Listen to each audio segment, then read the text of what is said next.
Salut à tous et à toutes, j'espère que vous allez bien. On est aujourd'hui le 7 janvier 2015. Vous vous demandez peut-être pourquoi je dis ça et peut-être pourquoi vous ne voyez pas mon introduction que l'on voit d'habitude dans mes vidéos. Je pense que vous savez pourquoi, puisque vous l'avez écrit sous les yeux. Ce qui s'est passé est horrible. Donc je ne vais pas parler plus longtemps du sujet, tout simplement car sur internet on trouve tout ce que l'on souhaite de nos jours et je vous incite à aller vous renseigner.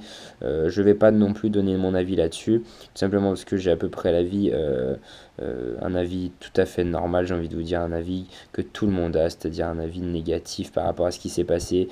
En tout cas, moi, tout ce que j'avais à dire, j'ai pas envie de parler trop longtemps là-dessus parce qu'après, dans les commentaires, des personnes vont me critiquer, etc. Et j'ai juste envie de dire que cette vidéo que je suis en train de faire, c'est une vidéo, même si elle a aucun rapport, mais vraiment aucun rapport avec ce qui s'est passé, je la dédie aux personnes qui sont mortes, voilà, dans cet attentat. Et si vous avez envie de critiquer ce que je fais, ben allez-y. En tout cas, moi, je suis fier de dire ça et fier de dédier cette vidéo à ces personnes, même si ça ne changera pas les cours des choses. En tout cas, dans mon estime, c'est une grande importance. Donc, je vous inquiétez pas, s'il y a un petit décalage avec l'introduction, c'est normal. C'est parce que tout simplement, cette vidéo-là, je la tourne le jour même de ce qui s'est passé. Et donc pendant la vidéo, je ne savais pas ce qui se passait, donc j'étais un petit peu tout heureux. Donc si là maintenant ce que je dis c'est un peu monotone et qu'après vous voyez, vous me revoyez tout content, c'est normal. Voilà, allez on est parti pour la vidéo.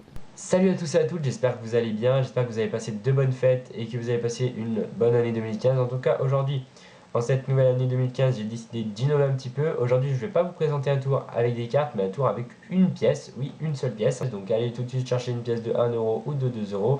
Et on se retrouve tout de suite dès maintenant pour la présentation du tour. Et ensuite, on verra la solution de ce dernier. En tout cas, je vous donne 2-3 petits conseils avant de commencer. Premièrement, laissez une pièce assez grosse pour faire le tour, 50 centimes, 1 €, 2 € de l'ancien franc ou une pièce de magie, ça fera très bien l'affaire. Deuxième petit conseil, faites ce tour qu'une seule fois à vos amis. Mais en tout cas, si vous faites qu'une seule fois, que vous respectez bien et que vous entraînez un petit peu chez vous, tout se passera bien. Allez, on est tout de suite parti, go. Donc, pour réaliser ce tour, il nous suffira de prendre la pièce que l'on souhaite délicatement dans notre main gauche et de forcer un petit peu pour lui donner un aspect magique.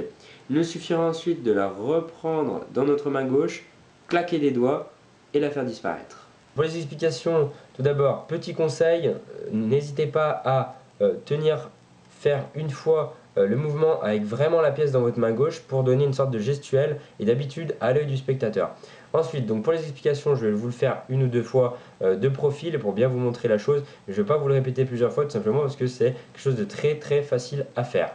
Donc, on vient prendre, si on est droitier, la pièce entre son pouce et ce doigt-ci dans la main droite. Si on est gaucher, dans la main gauche. On vient la tenir comme ceci.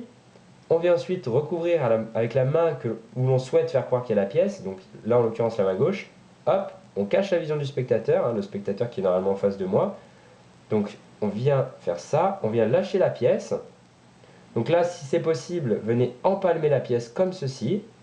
Sinon, c'est pas grave, ne vous inquiétez pas, vous pouvez la laisser tomber juste dans votre main. Il faut tout simplement juste que le spectateur n'ait pas la vision dessus, donc ça après c'est à vous de vous entraîner pour le faire. Si vous arrivez à l'empalmer, ou je ferai peut-être un tuto prochainement dessus. En tout cas, vous venez la laisser tomber dans la main, vous venez avec votre main qui a la pièce, montrer la main qui est censée avoir la pièce, la retourner et l'ouvrir pour que votre spectateur soit, à sa grande surprise, étonné puisque la pièce n'est pas dans cette main.